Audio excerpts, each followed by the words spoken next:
আচ্ছা, class 11 ENVS এর second chapter থেকে আমরা সেকেন্ড পার্টটা ফার্স্ট পার্টের কোশ্চেন আমরা সলভ করেছিলাম, তাই তো? সেকেন্ড পার্টের কোশ্চেনটা আমরা এখন সলভ করবার। এই কোশ্চেনগুলো শুধু যে 11-এর ইভিএস না, যে কোনো পরীক্ষার ইভিএসের জন্য, মানে ইভিএস যেখানে আছে সেটা গুরুত্বপূর্ণ, সেটা টেট হোক, যে কোনো পরীক্ষা হোক, রেলওয়ে হোক, যে কোনো কিছুর জন্য কিন্তু এসব কোশ্চেনগুলো গুরুত্বপূর্ণ।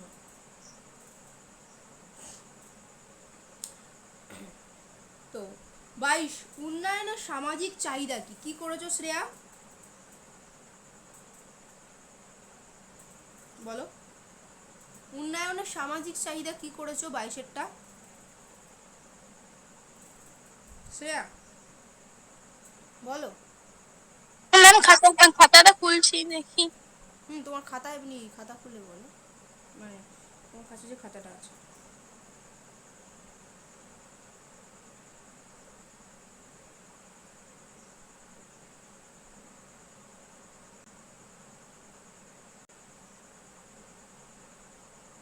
দুর্নীতির হ্রাসকরণ করেছি।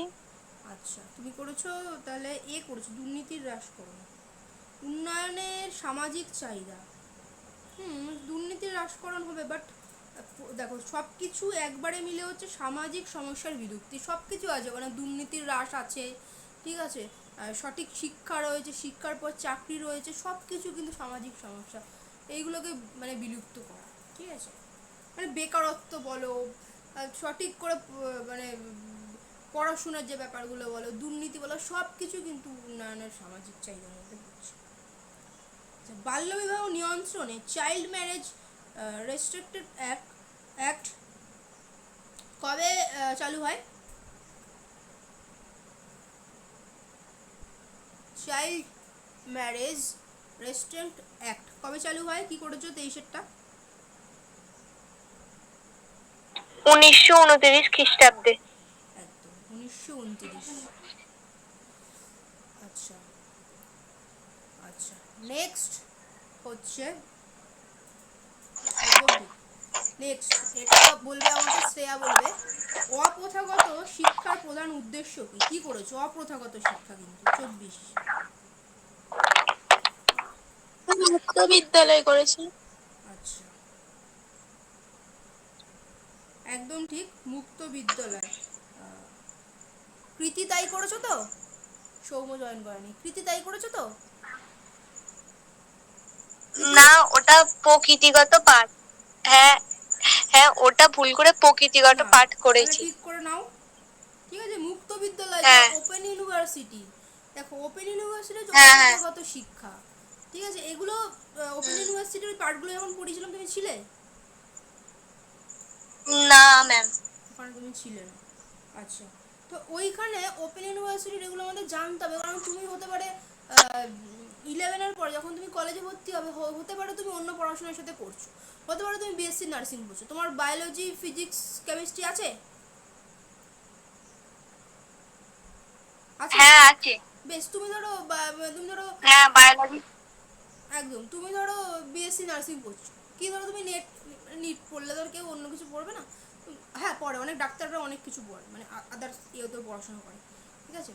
তো ধরো তুমি বিএসসি নার্সিং পড়ছো, তো তোমার সাথে যদি ইচ্ছা রয়েছে আমি জুলজিতে অনার্স করবো, আমি ফিজিওলজিতে অনার্স করবো, আমার ইচ্ছা রয়েছে, তুমি মানে জুলজিতে অনার্স তুমি কিন্তু ওপেন থেকে করতে পারো। তুমি ধরো একটাতে রেগুলার যাচ্ছ কলেজে, আর ওপেনে রেগুলার যেতে হয় না, বাট ওপেনে যেতে হয় শনি রবিবার, শনি রবিবার প্র্যাকটিক্যাল ক্লাস পড়ে, তখন যেতে হয়, ঠিক আছে। তো ওটা হচ্ছে অপ্রথাগত শিক্ষা, মুক্ত বিদ্যালয়, ওটা কিন্তু সেম ডিগ্রি দেয়, সেম সব কিছু দেয়, ঠিক আছে। আচ্ছা, নেক্সট আসছি national plan of action of children, national plan of action for children কত খ্রিস্টাব্দে গৃহীত? এটা আমাকে কৃতি বলবে। 25-এরটা। 2005 খ্রিস্টাব্দে। আচ্ছা, 2005 খ্রিস্টাব্দে। Very good. 2011 খ্রিস্টাব্দে আদমশুমারি তথ্য অনুযায়ী ভারতের শিশু শ্রমিক সংখ্যা, এটা আমাকে শ্রেয়া বলবে। 26। কি করেছো শ্রেয়া? অপশন ডিটা। না, 1100 আদমশুমারি অনুযায়ী এটা কিন্তু হবে হচ্ছে ম্যাম 10.1 মিলিয়ন। একদম 10.1 মিলিয়ন। এইটা বলবে হচ্ছে কৃতি বচপন বাঁচাও আন্দোলন, এটা তো আমি পড়িয়েছি তোমাদের। বচপন বাঁচাও আন্দোলন কে ছিল প্রণেতা? কৈলাস সত্যার্থী সি। আচ্ছা, আহ, কৈলাস সত্যার্থী, ঠিক আছে। আহ, শ্রেয়া কি করেছো এটা? ম্যাম ওটাই করেছি, কৈলাস একদম ঠিক সত্যার্থী। আছে, ঠিক আছে। দেখো আমি যখন পড়িয়েছিলাম তখনই কিন্তু বলে এই টাইপের কোশ্চেনগুলো থাকে। 2000 খ্রিস্টাব্দে এইডস রোগে আক্রান্ত হয়েছে কত লক্ষ মানুষ, এটাও পড়িয়েছি। এটা আমাকে বলবে শ্রেয়া।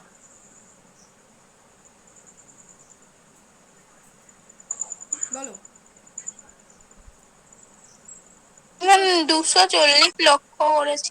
একদম 240 লক্ষ। এটা তো দ্য জুভেনাইল জাস্টিস অ্যাক্টের 2015 সালের মুখ্য উদ্দেশ্য কি, এটা কৃতি বলবে। ওটা কোনোটিই নয় করেছি। আচ্ছা শ্রেয়া বলো, এটা তো আমি পড়িয়েছি। ডি। হ্যাঁ বলো শ্রেয়া কি করেছো? আমি তো করেছি ওই 14 বছরের কম বয়সী শিশুদের শিশু শ্রমিক হিসেবে ব্যবহার একদম বন্ধ করা। 14 বছরের কম বয়সী শিশুদের শিশু শ্রমিক হিসেবে ব্যবহার বন্ধ করা, ঠিক আছে। জুভেনাইল জাস্টিস অ্যাক্টে বলছে 14 বছর যাদের হয় না তাদের যদি কোনো রকম শ্রমিক হিসেবে ব্যবহার করে তার সেই জায়গার বিরুদ্ধে কিন্তু ভয়ানক কেস হয়ে যাবে, ঠিক আছে, কোর্ট কেস হয়ে যাবে। জুভেনাইল জাস্টিস অ্যাক্ট এটাই। নেক্সট এইটা বলবে হচ্ছে শ্রেয়া। আগেরটা প্রীতিকে জিজ্ঞেস করলাম ফার্স্ট, না এটা শ্রেয়া বলবে। দরিদ্র মানুষদের খাদ্য নিরাপত্তা সুনিশ্চিত করতে নিচের কোন প্রকল্পটি হ্যাঁ। গ্রহণ করে না। বলো। না। 30। ম্যাম অপশন বি করেছি। আচ্ছা একদম অন্তর্দয় অন্ন যোজনা, ঠিক আছে। এইসব কোশ্চেন তুমি বুঝতে পারছো না, এই এই জিনিসগুলো এইগুলো তুমি যত চাকরির পরীক্ষা দেবে যা দেবে সব এখান থেকে সেম কোশ্চেন। এবং শুধু 11-এ না, টেটের ক্ষেত্রে এই কোশ্চেন। টেট টেট যারা পড়ে তাদের এইগুলোই পড়তে, তারা জানে না অ্যাকচুয়াল পড়তে কোথা থেকে। 11-12 যদি দুটো বই পড়ে ফেলে আর 5 থেকে 10 যদি একদম ইভিএ বা লাইফ সায়েন্স বইটা পড়ে, টেটের ইভিএসে 30-এ 30, ঠিক আছে। প্রচুর চাহিদা এই সাবজেক্টে। ভারতে মেয়েদের বিবাহের আইনসিদ্ধ বয়স হলো, এটা আমাকে কৃতি বলবে। 31 বলো। 31 বলো কি করেছো। এটা তো নর্মাল ব্যাপার, বলো। এ অপশন ডি 18 বছর। একদম অপশন ডি 18 বছর। ভারতে ছেলেদের বিবাহের আইনসিদ্ধ বয়স, এটা শ্রেয়া বলো। 32। হ্যাঁ 21 বছর। হ্যাঁ হ্যাঁ 21 বছর। 21 বছর, একদম অপশন ডি। অপশন ডি 21 বছর, একদম। আচ্ছা 33। এটা কৃতি বলবে 2012 খ্রিস্টাব্দে তথ্য অনুযায়ী ভারতে বেকারত্বের হার। 33 বলো। এটা ম্যাম 1.8%। এত কম ভারতে বেকারত্বের হার, তুমি বলো তো হিসাব করে দেখে। এত কম তো হবেই না শ্রেয়া। 4.8%। 3.8% করেছি। 3.8%, ঠিক আছে। বেকারত্বের হার ভারতে, মানে বেকারত্বের হার দিনে দিনে বেড়ে চলেছে, ঠিক আছে।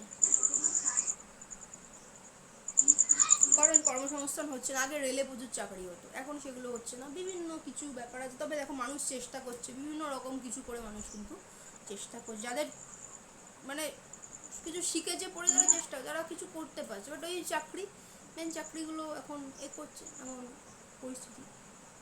তাই বলে উদাস হওয়ার কিছু নেই, তুমি যদি শেখো পড়ো তুমি আর্ন করতে পারো, তোমাকে লোকের দরকার হবে। তুমি চাকরি খুঁজছো ওরকম না, চাকরি তোমায় খুঁজবে, ঠিক আছে। চাকরি আছে বাট তার মায়না কম আছে, বাট ভালো এটা তোমায় খুঁজে নেবে যদি তোমার মধ্যে যোগ্যতা থাকে। আগামী 5 বছরে ভারতের কর্মসংস্থানের সম্ভাবনা 34। এটা আমাকে কৃতি বলো। ও কৃতি তো আগেরটা বললে, শ্রেয়া বলো। 34। 60 বিলিয়ন করেছি। আরে 40 বিলিয়ন, ঠিক আছে। এটা কৃতি বলো। 2001 থেকে 10 খ্রিস্টাব্দ পর্যন্ত ভারতের কর্মসংস্থান বৃদ্ধি পেয়েছে 35। এটা ম্যাম সি এরটা করেছি 2.4%। না, এটা হবে 0.4%। 2.4% যায়নি। কর্মসংস্থান হচ্ছে কোথায় বলো? আইটি কোম্পানি মানে বন্ধ হয়ে যাচ্ছে, শিক্ষকদের চাকরি নেই, রেলের চাকরি কমিয়ে দিচ্ছে, ব্যাংকের চাকরি কমিয়ে দিচ্ছে। ঠিক আছে, তো সব থেকে কম যেটা হবে ওটাই হবে 0.4%। আর এইসব কোশ্চেনগুলো সব চাকরির পরীক্ষায় মেন এতে আসে। সারা ভারতবর্ষের ড্রিমড বিশ্ববিদ্যালয়ের সংখ্যা, এটা আমাকে বলবে। আগেরটা কে বললে? কৃতি? এটা শ্রেয়া। হ্যাঁ ম্যাম। শ্রেয়া বলো। ম্যাম এটা 150টি করেছি। কৃতি কি করেছো? হ্যাঁ ম্যাম, ওটাই করেছি 150টি। না, এটা হবে 100টি। ঠিক আছে, আচ্ছা, তাহলে আমরা কিন্তু শেষ করে ফেললাম ওই পার্টটার কোশ্চেন। দ্বারা বলে দিচ্ছি কোন পার্টটা হয়ে গেছে। বিকাশে প্রভাব বিস্তারকারী সামাজিক সত্যসমূহ যে পার্টটা ছিল, সেই কোশ্চেনগুলো কিন্তু আমরা করে ফেললাম আগের দিন এবং আজকে। আচ্ছা, তারপরে এখন আমরা তো পড়ছি পরিবেশের ওপর উন্নয়নের প্রভাবটা পড়ছি, এবং ওটা পড়তে পড়তে আমরা কোশ্চেনগুলো সলভ করবো। আবার আমি কোশ্চেন সেট ওরকম দিয়ে দেবো, ঠিক আছে, সলভ করবো। আচ্ছা, কার কতগুলো ঠিক হলো হিসাব করে মিলিয়ে আমাকে একটু বলো, যোগ করে মিলিয়ে আমাকে একটু বলো। আমার ম্যাম 7টা। 7টা কত টোটালে? 14তে। 14তে 7, বেশ। আচ্ছা, শ্রেয়ার? শ্রেয়া কতগুলো ঠিক হলো? গুনছি। হ্যাঁ, গুণ।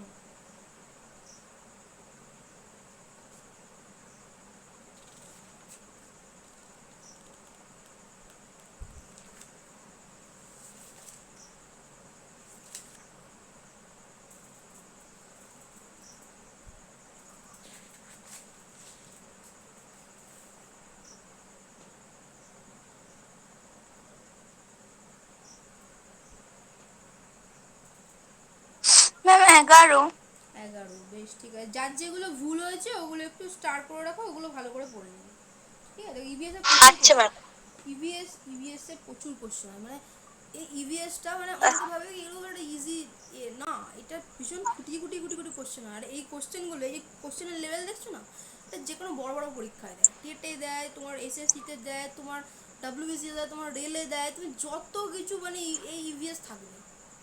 বায়োলজিতে তাও তুমি কনসেপচুয়াল পড়লে, তোমার বায়োলজি কনসেপচুয়াল পড়লে মানে সুন্দর করে পড়ে নিলে, একবার কনসেপ্ট বুঝে নিলে ইজি আছে। বাট এইটার মধ্যে সব কিছু, এর মধ্যে তোমার বায়োলজি আছে, কেমিস্ট্রি আছে, ভূগোল আছে, তোমার হচ্ছে জেনারেল নলেজ আছে, জিকে আছে, প্রচুর কিছু মিলে এটা পরিবেশ পরিচিতি না, এটা যথেষ্ট কঠিন একটা সাবজেক্ট। আগামী দিনে মানে এটা এনভায়রনমেন্টাল স্টাডিসে এগুলো। সায়েন্সে তো তোমার পুরো, যদি তুমি এনভায়রনমেন্টাল সায়েন্স পড়ো তো পুরো কেমিস্ট্রির পার্টটা রয়েছে, মেন কেমিস্ট্রি যে এটা রয়েছে। ঠিক আছে, আচ্ছা, নেক্সট দিনের জন্য আমি কোশ্চেন সেট দিয়ে দেবো। ঠিক আছে, আর ওই পড়াটা তো থাকছেই। ওকে ম্যাম, বলছি যে পরে আপনি যে নোট যেগুলো নোট করতে বললেন সেইগুলো পরের দিন আপনাকে নোট করে দেখাবো তো? অবশ্যই সেইগুলো খাতায় নোট করে আমাকে দেখাবে, এবং ভালো করে নোট করে, এতে কি ওটা তুমি পরীক্ষার আগে তুমি পড়ে যাবে, ওটাই তুমি রিভিশন করে যাবে। ঠিক আছে, দেখো আচ্ছা ম্যাম। এমসিকিউ কোশ্চেনের ক্ষেত্রে এভাবে বলা যায় না যে এইগুলোই পাবো না, যে প্র্যাকটিসের ওপরে এসে যায়, দেখবে প্র্যাকটিসের ওপর এসে যাবে। ঠিক আছে, প্রচুর প্র্যাকটিস, হ্যাঁ। যেটুকু প্র্যাকটিসের ওপরে কিন্তু এসে যাবে। তো আগের চ্যাপ্টার তোমার পুরো ব্যাক চলে গেছে, ওইগুলোর প্র্যাকটিসের মধ্যে এসে যাবে। ঠিক আছে, আচ্ছা ঠিক আছে। আচ্ছা শ্রেয়া, কালকে তো পড়া আছে, হয়ে গেছে তো এমসিকিউ গুলো? হ্যাঁ ম্যাম করে নিয়েছি এমসিকিউ গুলো সবগুলোই। ভেরি গুড, ঠিক আছে, চলো অফ করছি ওটা তাহলে। পিডিএফ করে পাঠাবো তো এমসিকিউ গুলো? না, এমসিকিউ গুলো হ্যাঁ চেক করে, যে ফাইনাল চেকটা করলে ওইটা আমাকে পাঠিয়ে দেবে, গ্রুপে পাঠিয়ে দেবে। ঠিক আছে, কত হ্যাঁ, এমনি নাম্বার পিডিএফ করে পাঠাবো না? না, পিডিএফ এর দরকার নেই অত, মানে খাটতে হবে না, জাস্ট এমসিকিউ গুলো। ও, কালকের বায়োলজির কথা বলছো? হ্যাঁ। হ্যাঁ, বায়োলজিরটা পিডিএফ রাখবে, ওটা আমি ডাইরেক্ট দেখবো, খাতা আমি ডাইরেক্ট দেখবো, ওটা পিডিএফ। আর আর আর ইএনবিএস এরটা? আজকেরটা যেটা তোমরা খাতা মেলালে, ওইটা যে মিলালে কত হলো টোটালটা, ওটা ছবিটা তুলে অত খাটতে হবে না, জাস্ট ছবিটা তুলে গ্রুপে সেন্ড করে দাও মিলানোর পরে। ঠিক আছে? এখন পাঠাবো? হ্যাঁ এখন পাঠাবো? জাস্ট ছবিটা তুলে গ্রুপে সেন্ড করে দাও। ওকে আচ্ছা ম্যাম। চলো অফ করো।